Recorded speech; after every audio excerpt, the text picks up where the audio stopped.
Hello friends, hello बच्चों। मैं doctor Navratan आज फिर एक नए और इम्पॉर्टेंट टॉपिक के साथ आज हम डिस्कस करेंगे मेथड ऑफ नेशनल इनकम।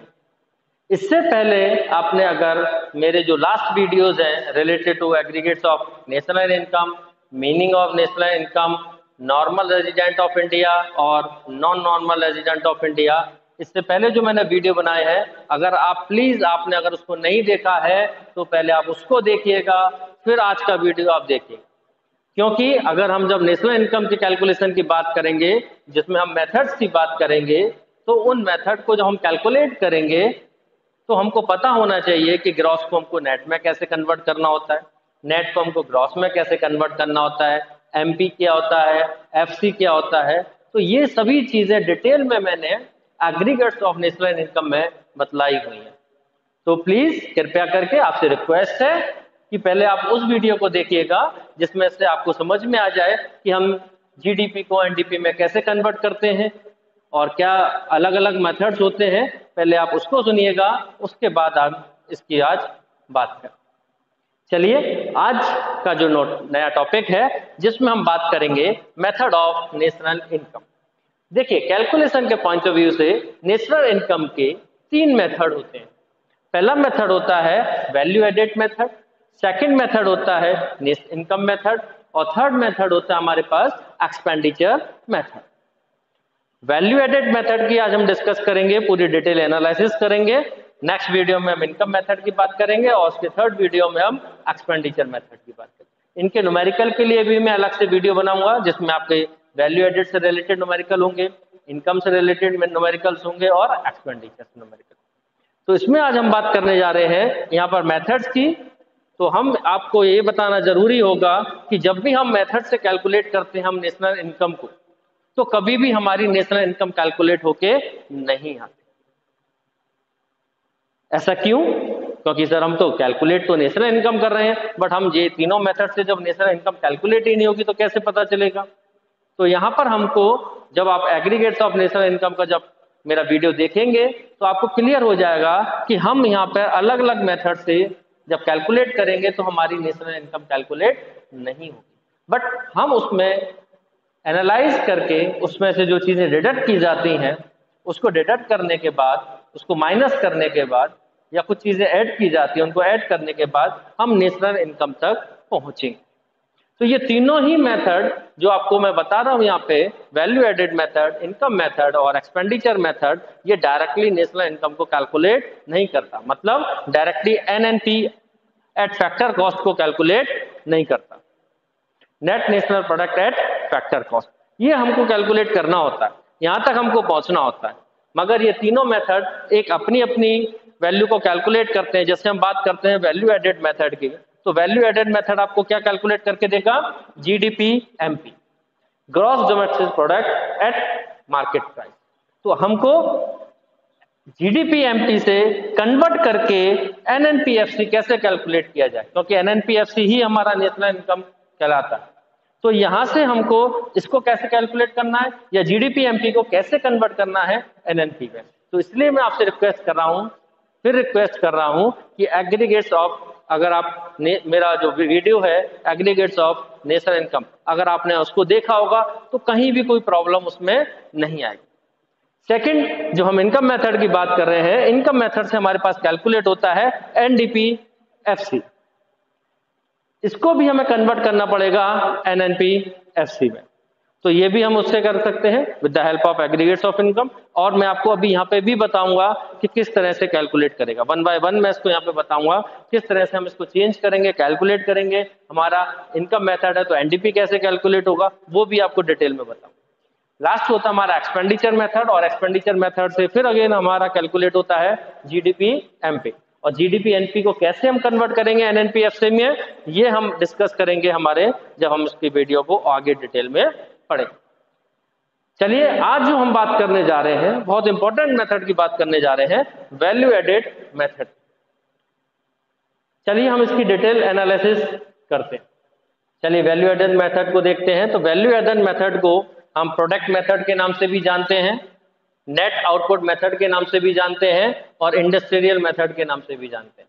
अगर आपको वैल्यू एडेड मेथड की जगह प्रोडक्ट मेथड लिखा हुआ है तो आपको समझ लेना चाहिए कि वैल्यू एडेड मेथड की बात हो रही है, या नेट आउटपुट मेथड दिया गया है तब भी आपको ये समझना है कि वैल्यू एडेड मेथड की बात हो रही है, और इंडस्ट्रियल मेथड दिया गया है यानी कि इसी को अलग अलग नाम से भी जाना जाता है। तो आप इसको अपनी नोटबुक में लिख लें कि वैल्यू एडेड मेथड को product method, net output method और इंडस्ट्रियल मेथड के नाम से भी जाना जाता है।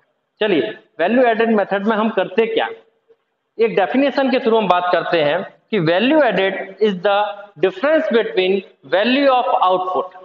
यहां पर हम डिफरेंस करते हैं किसका, वैल्यू ऑफ आउटपुट, यानी कि जो वैल्यूड होती जा रही है या उस वैल्यू में जो हमारा आउटपुट चेंजेस होते जा रहे हैं उसकी बात कर रहे हैं, सेल्स की बात कर रहे हैं। ऑफ एन इंटरप्राइजेस, एक इंटरप्राइजेस में, and at the value of its intermediary consumption. देखिए, इंटरमीडिएटरी कंजम्पशन का मतलब होता है कि हमारे जो चेंजेस हो रहे हैं वो क्यों हो रहे हैं। तो हम यहाँ पे जो डेफिनेशन में बात कर रहे हैं उस डेफिनेशन में सिंपल सी बात कहा गया है, वैल्यू एडेड मेथड में क्या करते हैं, वो डिफरेंशिएट होता है किसका, value of output of enterprises and the value of output intermediary consumption. तो इसको हम एक मेथड के थ्रू, एक कैलकुलेशन फॉर्मूले के थ्रू हम बात करते हैं कि इसको और आगे हम कैसे एक्सप्लेन कर सकते हैं। चलिए, वैल्यू एडेड मेथड के फॉर्मूले की बात कर लेते हैं। और बहुत सिंपल सा इसका फॉर्मूला है। फॉर्मूले में है सिंपल सा, value of output minus intermediary consumption. बहुत छोटा सा फॉर्मूला है इसका, आपको केवल दो चीजें याद रखनी है, value of output minus intermediary consumption. तो वैल्यू ऑफ आउटपुट में से हम जब इंटरमीडिएटरी कंजम्पशन कैलकुलेट करेंगे तो हमारा वैल्यू एडेड मेथड कैलकुलेट हो गया है, जिसमें मैंने आपको बताया था कि हमारा क्या कैलकुलेट होगा, जीडीपी एम। अब हम एक एक करके इसकी बात करते हैं। देखिए, वैल्यू ऑफ आउटपुट होता क्या है, दो चीजें इसमें आती हैं। वैल्यू ऑफ आउटपुट में फर्स्ट होता है हमारे पास सेल्स, यानी कि जो फर्म की सेल्स है वो आप इसके अंदर क्या करेंगे, कंसीडर करेंगे। दूसरा, इसमें हम एक ऐड करेंगे जिसे हम कहते हैं स्टॉक, यानी कि इसके अंदर हम क्या ऐड करेंगे, स्टॉक। और कौन सा स्टॉक, जो कि चेंज हो रहा है, कौन सा स्टॉक जो कि चेंजेबल है, वो स्टॉक को ऐड करेंगे जो कि यहाँ पे क्या हो रहा है, चेंज हो रहा है। तो सर, जब चेंज हो रहा है स्टॉक, तो उस स्टॉक को कैसे कैलकुलेट करेंगे। देखिए, अगर आपको न्यूमेरिकल में चेंजिंग स्टॉक दिया हुआ है तो वेल एंड गुड। अगर आपको चेंजिंग स्टॉक नहीं दिया गया है तो आप उसको कैसे निकालेंगे, क्लोजिंग स्टॉक में से माइनस कर देंगे ओपनिंग स्टॉक। क्लोजिंग स्टॉक में से हम माइनस कर देंगे ओपनिंग स्टॉक, तो ऑटोमेटिकली आपका चेंजिंग स्टॉक आ जाएगा। चेंजिंग स्टॉक को हम डेल्टा स्टॉक के नाम से भी जानते हैं। अगर इस तरह का चिन्ह आगे लगा हुआ है तो मतलब है आपका चेंजिंग स्टॉक। इसमें हम क्या करेंगे, ये जो सेल्स दी हुई है हम चेंजिंग स्टॉक को यहाँ पे क्या कर देंगे, ऐड कर देंगे। तो सिंपल सा यहाँ पे दिया हुआ है कि वैल्यू ऑफ आउटपुट में हम दो चीजें कंसीडर करते हैं, एक तो सेल्स करते हैं फर्म की और दूसरा आपका स्टॉक को कैलकुलेट करते हैं। जब हम स्टॉक को कैलकुलेट करते हैं तो हम यहाँ पे जो ऐड करते हैं वो चेंजिंग स्टॉक ऐड करते हैं। अगर आपको न्यूमेरिकल में डायरेक्ट चेंजिंग स्टॉक दिया हुआ है तो सिंपल आप यहाँ पे क्या कर देंगे, ऐड कर देंगे। अगर आपको डायरेक्टली स्टॉक नहीं दिया हुआ है तो एक फॉर्मूले के थ्रू, और सिंपल सा फॉर्मूला है, closing stock minus opening stock. केवल इतना आपको काम करना है, calculation of value of output. दूसरी तरफ आते हैं, दूसरी तरफ दिया हुआ है इंटरमीडिएटरी कंजम्पशन। मैंने आपको बताया था कि इंटरमीडिएटरी कंजम्पशन होते क्या, ये वो कंजम्पशन होते हैं जिसमें हम किसी भी, जो हमारे 4 फैक्टर गिवन है, और 4 फैक्टर आपको पता है, लैंड, लेबर, कैपिटल और इंटरमीडिएट, ये चारों फैक्टर से अर्न नहीं हुआ, यानी कि इसका कोई भी कनेक्शन जो हमारे फैक्टर है उससे अर्न नहीं होना चाहिए। तो इसमें हम क्या चीज इंक्लूड करेंगे, इसका हम कंसीडर करेंगे नॉन फैक्टर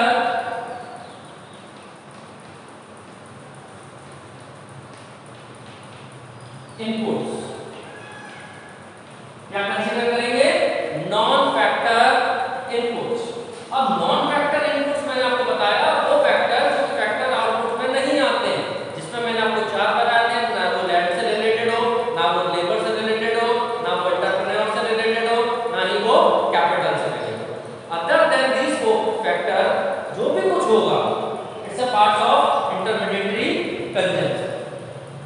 मान के चलिए इसका बेस्ट एग्जांपल है raw material.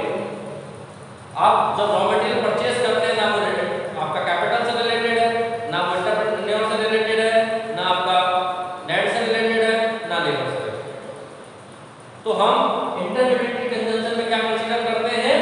Non factor inputs को हम इंटरमीडिएट कंजम्पशन में कंसीडर करेंगे, और मैंने एग्जांपल आपको बता दिया। तो सिंपल यहाँ पे दो चीजें हमको देखनी है, value of output minus intermediate consumption.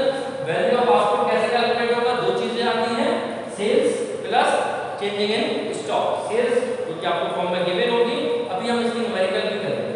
और हमारा जो चेंजिंग स्टॉक है वो कैसे कैलकुलेट करना है? अगर आपको चेंजिंग स्टॉक दिया है करंट कोट, नहीं दिया है तो closing stock minus opening stock. और ये इससे हमारी कैलकुलेट हो जाएगी वैल्यू ऑफ आउटपुट।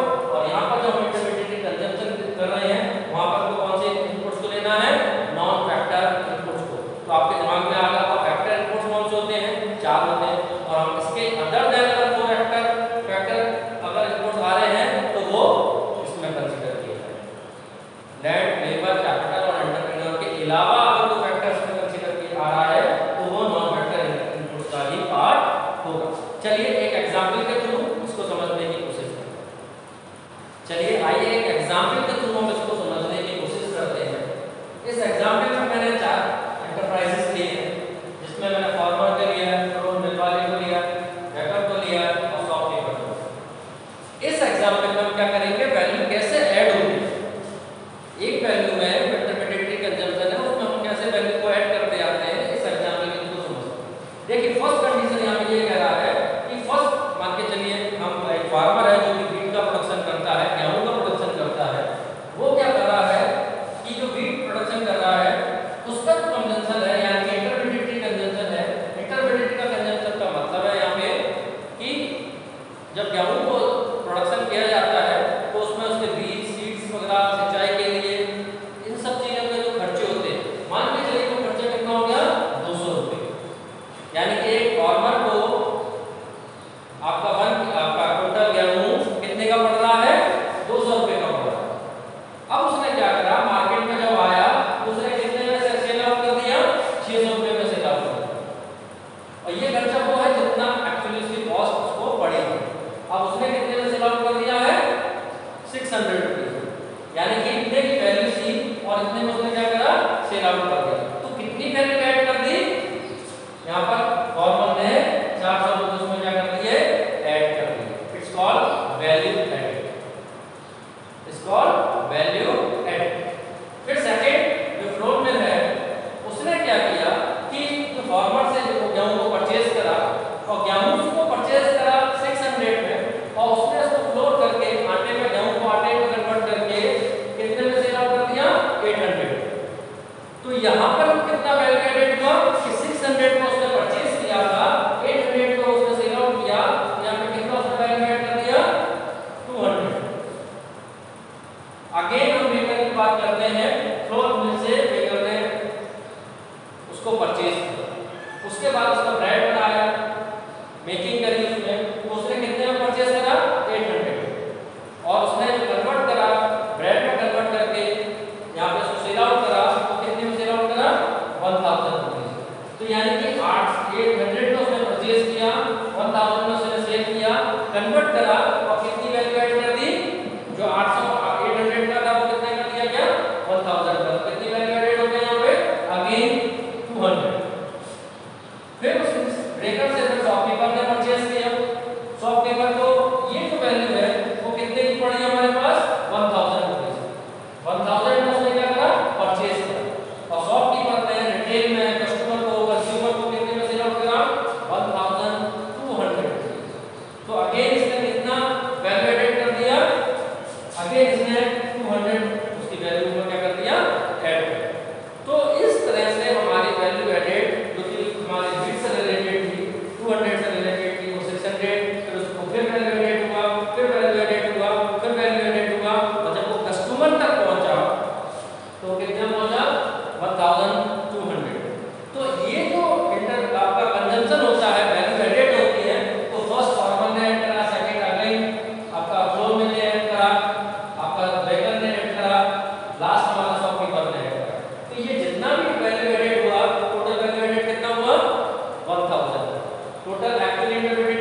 फॉर्मूले में बताया था, हमको क्या चाहिए यहाँ पे वैल्यू ऑफ आउटपुट। तो वैल्यू ऑफ आउटपुट जब हम निकालेंगे और इंटरमीडिएट गुड्स को माइनस कर देंगे, आपको अभी मैंने फॉर्मूले में बताया कि value of output minus intermediate goods it's called value added. तो यहाँ पे वैल्यू ऑफ आउटपुट में से हमने इंटरमीडिएट गुड्स को माइनस करा, आपका वैल्यू एडेड था। तो इस तरह से हम इसकी वैल्यू एडेड की वैल्यू को कैलकुलेट करते हैं। अब एक न्यूमेरिकल करते हैं जो कि आपकी स्क्रीन पे आएगा, और उस स्क्रीन को पॉज करके पहले आप उस न्यूमेरिकल को नोट कर लीजिएगा। ये आपका जो न्यूमेरिकल होगा वो वीके ओरी की बुक का होगा, तो इसमें आप पहले उसको नोट कर लीजिए, फिर हम उसका एक्सप्लेनेशन इस चीज पे करते हैं।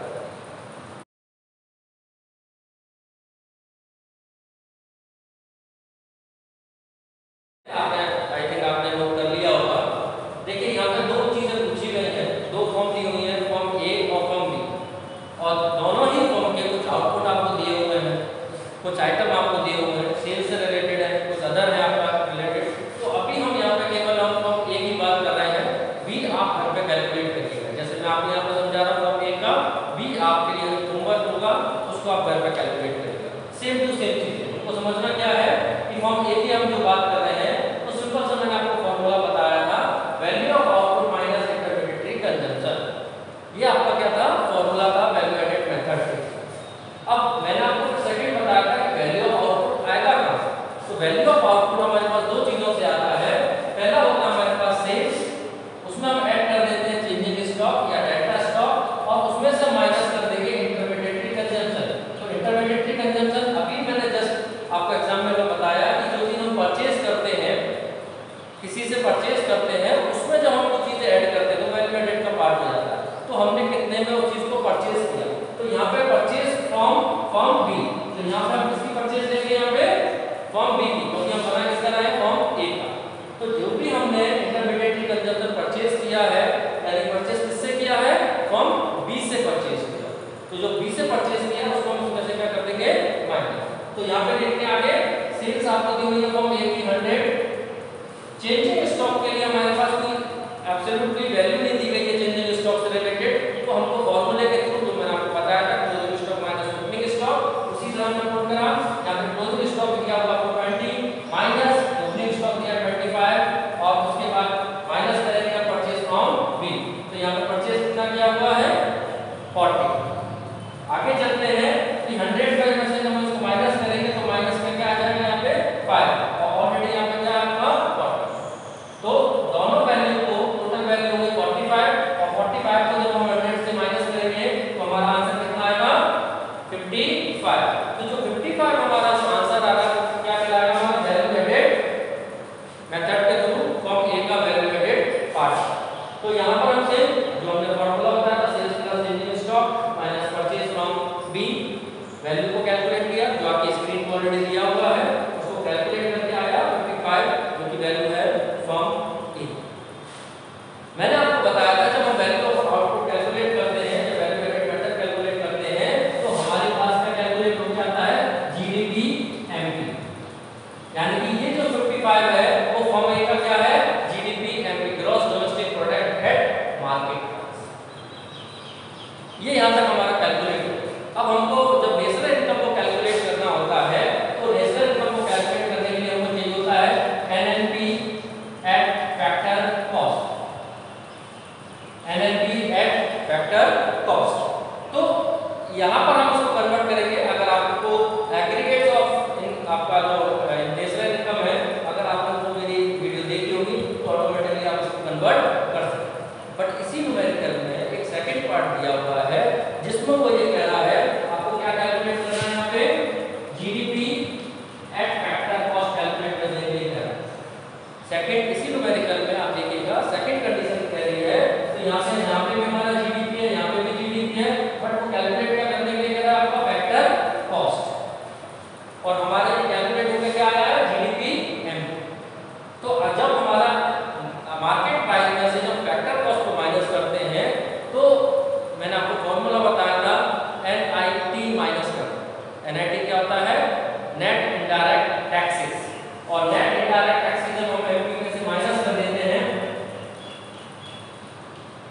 माइनस कर देते हैं तो हमारा क्या आ जाता है फैक्टर कॉस्ट, यानी कि एमपी से माइनस कर देंगे जब हम नेट इनडायरेक्ट टैक्स, हमारा क्या आ जाएगा फैक्टर कॉस्ट। तो आपको न्यूमेरिकल में टैक्सेस भी दिए हुए हैं, तो अगर आप चाहें फॉर्म ए और बी दोनों को कैलकुलेट करिए, माइनस टैक्सेस कर दीजिए। अगर आपको केवल ये दिया गया है कि फॉर्म ए का आपको कैलकुलेट करना है तो आप क्या कर सकते हैं, जीडीपी आपका जो आ गया है एट मार्केट प्राइस, उसमें से हम माइनस कर देंगे इनडायरेक्ट टैक्सेस, और जब हम इनडायरेक्ट टैक्सेस माइनस कर देंगे तो हमारा क्या आ जाएगा जीडीपी एफ। तो यहाँ पर जो वैल्यू दी गई है 55, यहाँ पे हमारे पास जो वैल्यू दी गई है, जो भी आपको न्यूमेरिकल में इनडायरेक्ट टैक्सेस दिए गए हैं उसको आप माइनस कर देंगे तो जीडीपी एफ आपका कैलकुलेट होके आ जाएगा। क्योंकि हमारी, मैंने आपको बताया था, कोई भी फॉर्मूला हमारी एनएनपीएससी कैलकुलेट करके नहीं देता, सब अलग अलग वैल्यू कैलकुलेट करके देते हैं, तो फिर हमको कन्वर्ट करना पड़ता। अब जैसे जीडीपी एफसी जो हमारा कैलकुलेट होके आएगा, तो जीडी को एन में करने के लिए क्या करते हैं, ग्रॉस को एन बनाने के लिए हमको क्या करना पड़ता है, डेप्रिसिएशन को माइनस करना, डी को हमको एन बनाने के लिए प्लस एनएफआईए करना पड़ता है। प्रोडक्ट ऑलरेडी दिया हुआ है, फैक्टर कॉस्ट यहाँ दिया हुआ है, यहाँ पे एमपी दिया हुआ है, तो एमपी को फैक्टर कॉस्ट में कन्वर्ट करने के लिए मैंने आपको बताया एनआईटी में से माइनस करना। तो ये एक पूरी वैल्यू एडेड मेथड से रिलेटेड आपको मैंने समरी बताई, इसको आप देखिएगा ध्यान से। नेक्स्ट वीडियो में हम